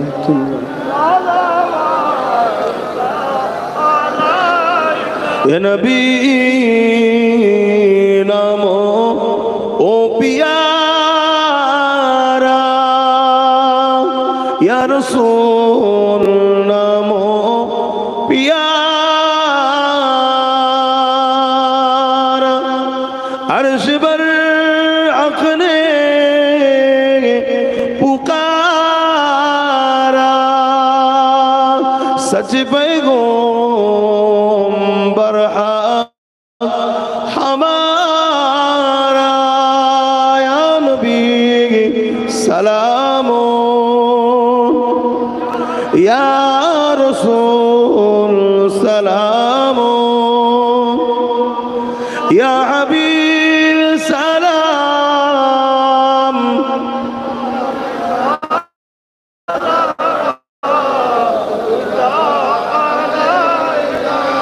পড়িলো আল্লাহ আরো বাণী পোহানো দুঃখে রজনী হইল জগৎ অনুরানী আমিনার নয় ও নির্মণি ইয়া নবী সালাম ইয়া রাসূল সালাম ইয়া হাবিব সালাম আলাবাতুল্লাহ। আল্লাহ আমাদের সালামকে কবুল করেন, বলুন আল্লাহুম্মা আমিন। আমি একটা ছোট্ট কথা আপনাদের কাছ থেকে জিজ্ঞেস করতে চাইছি। কেন মালদার মানুষ, আপনারা আমার দাদা হুজুরের ভালোবাসার মানুষ, আমাদেরই পীর ভাই বা পীর বা চাচাজি আপনারা হন, আত্মীয় হন আপনারা আমাদের। এই যে ওয়াকফকে কেন্দ্র সরকার নতুন আইনের নামে যে লুটা ষড়যন্ত্র করছে, এর বিরুদ্ধে সংগ্রাম আন্দোলনের দরকার আছে না নাই? একটু আওয়াজ দিয়ে বলুন, কারা বলছেন দরকার আছে, একটু সাক্ষী দেন। আলহামদুলিল্লাহ, এই আন্দোলন পুরো বাংলা জুড়ে আমি করছি। বিভিন্ন জায়গায় বিভিন্ন ডেটে প্রোগ্রাম করছি, মানুষকে সচেতন করছি এবং কেন্দ্র সরকার যাতে এই আইন থেকে নিজেকে দূরে সরায়, অব্যাহত করে, আইনকে বিরোধ করে, বন্ধ করে, এই ষড়যন্ত্র যেন বন্ধ হয়, এর জন্য আন্দোলন হচ্ছে। এই আন্দোলন আগামীতেও হতে থাকবে। বাংলার প্রতিটা জায়গায় করতে করতে বাংলার রাজধানী কলিকাতা করার লক্ষ্য আমার চলছে। সে জায়গায় যদি আপনাদেরকে ডাকি, ব্রিগেড হোক বা শহীদ মিনার হোক, আপনারা কি আন্দোলনে একটু যেতে পারবেন? সারা দিতে পারবেন? কারা পারবেন আল্লাহকে সাক্ষী রেখে হাত তুলবেন, মুনাফিকি নয়, লম্বা হাত তোলেন। পারবেন তো নাকি?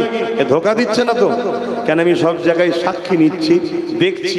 কেন কলকাতায় ডাকলে যদি 20-30 লক্ষ লোক হয়, তাহলে সে আন্দোলনের গুরুত্ব থাকবে না থাকবে না? এজন্যই তো ইসলাম বলেছে যেখানে অন্যায় কাজ হয় ওখানে যেও না, কেন ভিড় তাকে উৎসাহিত করে, আর যেখানে নাই কাজ হয় ওখানে যাও, ভিড় তাকে উৎসাহিত করবে। আজকে আমার আপনার দিনের সম্পদ অকাব, আমার আপনার ইসলামের সম্পদ অকাব, মসজিদ আমাদের, মাদ্রাসা আমাদের, কবরস্থান আমাদের, অকাব সম্পত্তির উপরে এগুলো আছে।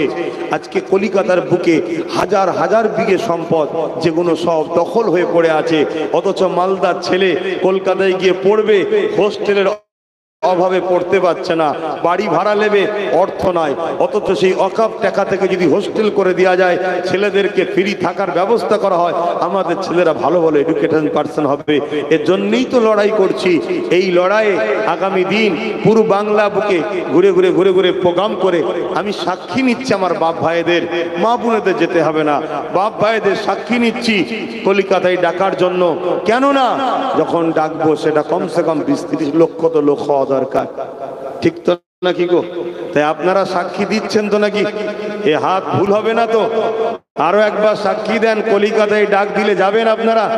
হাত লম্বা করেন, আমি কাউকে জোর করছি না, খুশি মনে বলছেন তো? আলহামদুলিল্লাহ। যারা পাড়ে ডাক দিয়েছেন প্রথম নেবে আসুন তো দেখি কেমন শোনেন।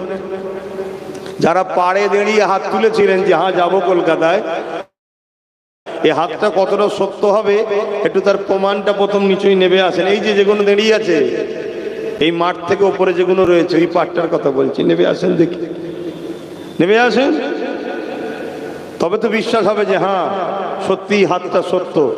আমি জানি এই গতকালকে বর্ধমানে একটা জলসা এসেছিলাম, মানুষের শেষ নেই, তারাও যাবে বলছে, বিভিন্ন জায়গায় যাচ্ছি, মানুষের শেষ নেই, সব জায়গায় যাবে বলছে। আপনারা সরে সরে আসেন, ওরা আসছে, ওদেরকে একটু জায়গা দেন, সরে আসেন। এখানে কেন ভেতরে ঢুকে বললেন? তাহলে এই আন্দোলন আমি করব বলছেন তো নাকি? কথা দেন আবার করব তো নাকি? ওয়াকফ বাঁচাও আন্দোলন হবে তো নাকি? আপনারা খবর পেলে যাবে। তবে একটা দুঃখের বিষয়, কিছু বিষয় আমার সম্বন্ধে মিথ্যা প্রচারও চলছে। অনেক জায়গায় প্রোগ্রাম নেই বলছে, প্রোগ্রাম ডেকেছে, মানুষ গাড়ি করে যে দেখছে আমি সেখানে নাই। অনেক জায়গায় প্রোগ্রাম আছে, আবার বলছে না উনি ক্যান্সেল করেছে। একটা চক্রান্ত চালাচ্ছে। কেন?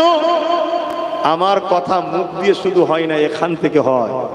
আমি আন্দোলন করছি আমার পেটের জন্য নয়, আমি আন্দোলন করছি ওয়াকফ থেকে ভাগ পাবার জন্য নয়, আমি আন্দোলন করছি আমার ইসলামের সম্পদ, আমাদের সম্পদ, গরিব বেকার যুবক যুবতীদের ভবিষ্যতের সম্পদ, আমাদের ছেলেদের পড়াশোনার অধিকারের সম্পদ। এজন্যই আন্দোলন করছি। করছে ওই চক্রান্তকে করার থেকে যেমন আমি করছি, অন্য অন্য জায়গাতে আরো সবাই মিলে একদিন দিল্লির বুকে প্রয়োজন হয় যাব। যদি দিল্লি যেতে হয় সেদিন শুধু আন্দোলন করব না, জালিমকে তার জায়গা থেকে ইনশাআল্লাহ না পেয়েই আমরা ফিরবো। বলুন ইনশাআল্লাহ। আরো জোরে বলুন ইনশাআল্লাহ, আরো জোরে বলুন ইনশাআল্লাহ। এই কলিকাতার রাজধানী, এই উত্তর কি বলে পশ্চিম বাংলার রাজধানী হলো কলকাতা। ওখানে শত শেষে নিয়ে যাব, চারিদিকে আলোচনা করে দেখছি। সেই ডাক সেটা ব্রিকেটও করতে পারি, চাইবো, আর শহীদ মিনারও হতে পারে। ইনশাল্লাহ খবর পেলে যাবেন। এই যে মিস ইউজ করছে, মিস প্রচার করছে, এ থেকে সমাধান হওয়ার জন্য আপনাদেরকে বলবো, আপনারা সকলে ইউটিউবে যাবেন, গিয়ে সার্চ করবেন PABS, ইউটিউব চ্যানেল, ওটা আমার অফিসিয়াল চ্যানেল PABS, ওতে ডাইরেক্ট আমার বক্তব্য দেওয়া থাকে, কবে কোথায় ডাকছি না ডাকছি ওতে দেখবেন। কেউ প্রচার করলে মিথ্যা শুনবেন না। দ্বিতীয় নম্বর কথা, আমার নামে অফিস থেকে একটা পেজ চালানো হয় পীরজাদা MD আব্বাস সিদ্দিকী, ওটাকে কি বলে লাইক নাকি করে রাখতে হয়, করে রাখবেন, এরা ভালো জানে আরো কথা বুঝলেন। এরপরও আর একটা কথা বলে যাচ্ছে, আমার যে একটা নম্বর আছে 9830825982, এই নম্বরে ফোন করে যাবেন, এই নম্বরে ফোন করে যোগাযোগ নেবেন। অবশ্যই আপনাদের এলাকায় আমাদের যারা মৌলানা সাহেব ভাইরা রয়েছে, তখন কলিকাতায় ডাকবো, ভাইদেরকেও জানাবো, তারাও প্রচার করবে, সব জেনে আপনারা যাবেন। বলুন ইনশাআল্লাহ। এই লড়াই আমাদেরকে করতে হবে।